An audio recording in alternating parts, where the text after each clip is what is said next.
చెప్పే వాళ్ళందరూ ఉత్తరము పడమర వాకిలి పెట్టినప్పుడు చాలా తప్పులు చేస్తున్నారు. ఇది బాగా అది ఒకటి.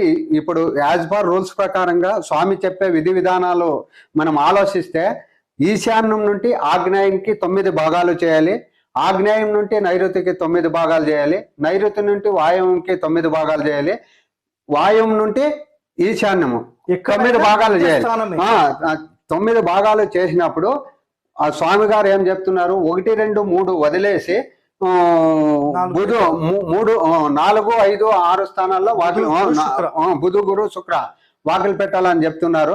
మేము తీసుకువచ్చి 9వ స్థానంలో వాకిలి పెట్టేసి అది ఈనబాహు నడుచుకొని రాహు ప్రవేశము చిత్రహింసలు నేను చూసినట్లు మా తాలూకాలో ఈ వాకులు ఉండేవాళ్ళు తూర్పు కానీ పడమర కానీ లేదు, తూర్పులో కూడా మొత్తం ఈశాన్యం వైపే పెడుతున్నారు.